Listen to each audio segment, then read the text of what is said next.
A tribute to my beloved father by Banu Hari of Bangalore. Do you all know when was Lord Rama born? Let me tell you when and how. It was a cold night in a small village in Tamil Nadu called Tirupattur.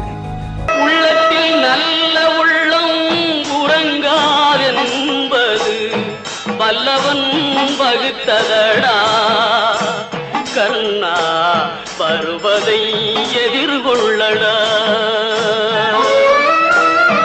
உள்ளத்தில் நல்ல உள்ளம் உறங்காதென்பது வல்லவன் வகுத்ததடா கர்ணா வருவதை எதிர்கொள்ளடா. A priest in that village got a fifth child who was dark and healthy male child. He was born to sacrifice. His other qualities were bravery, patience, witty and straightforwardness. He was named Ramaratnam. His name itself suggests us how unique he was. He was affectionate brother to all his siblings. He loved his sister. He did his B.Ed and worked in Usmania Higher Secondary School in Tirupattur, from where he started a life of principle as a principal. All the children loved him the most because he started midday meal for the children, and he was the first person to start higher secondary school, and he donated books and other stationery to the needy. He paid fees to the poor students, and his career started from here. He got a work in Bangalore in ITI. His father first hesitated to send his son to an unknown place like Bangalore, but Mr. Rama convinced his father and left to Bangalore. He was loved by all. He came with a goal and he was appointed as a storekeeper. Initially, seeing his hard work and dedication in his work, he was promoted as an officer. He got married in the age of 30 to an innocent lady. She was single, female child, and her other siblings were all male. Her life was full of grief, where she had no affection. Her parents were orthodox and thought that a female child is a burden to them. She came with full of hopes, marrying Rama. As you all know, Lord Rama's wife was also called as Padma. She was also called Padma. After marrying Rama, she had 2 children, a female and a male child. They were named as Banu and Sendil. Rama started to live for his children. He sacrificed his whole life for his 2 children.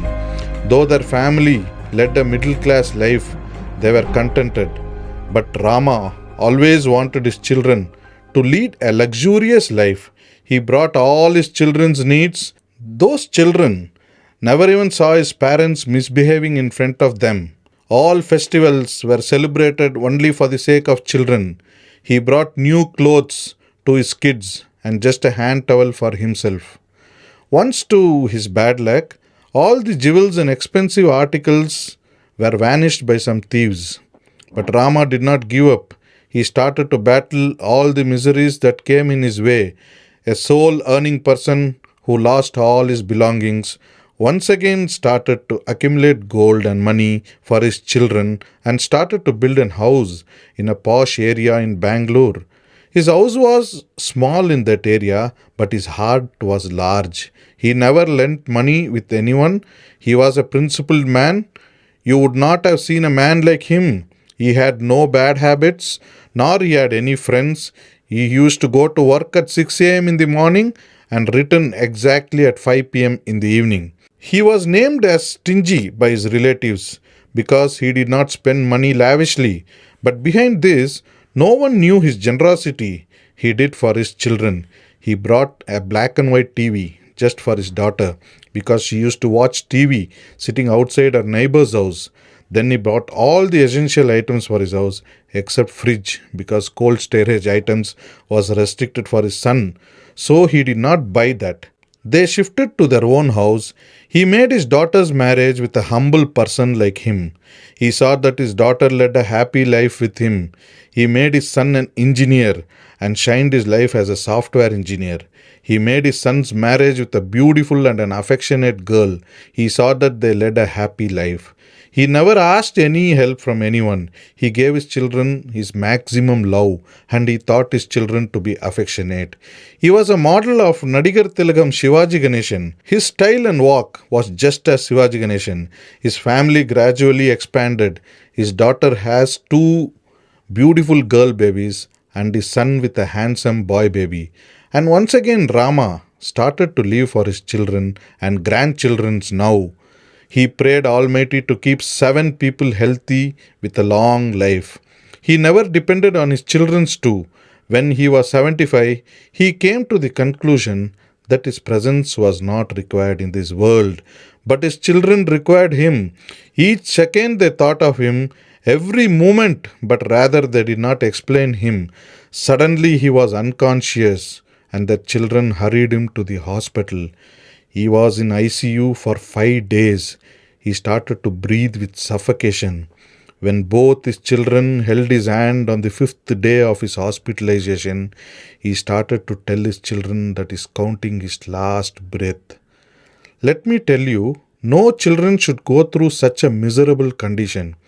The breath they are breathing now is given by such a hero, and his breath is going to be stopped in few minutes. How can they explain the trauma they faced that moment? They remembered those days where their father held their hand and it was the children turn to hold his hand. Give him a send-off. Tears flowed down his cheeks and he blessed his children. He was like a lion. His hands were cold. When his children held his hands after few minutes, he asked his children to wait outside. Suddenly doctors ran to his unit.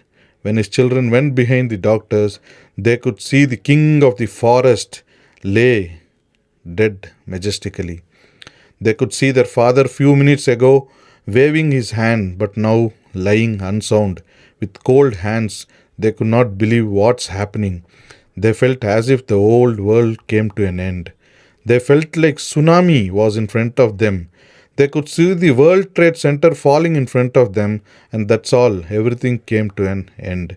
They could not make their father warm or make him awake. How much every birth the children may get, they cannot get the father like him. The children started screaming, Appa, we want you. Back, we need you, Appa.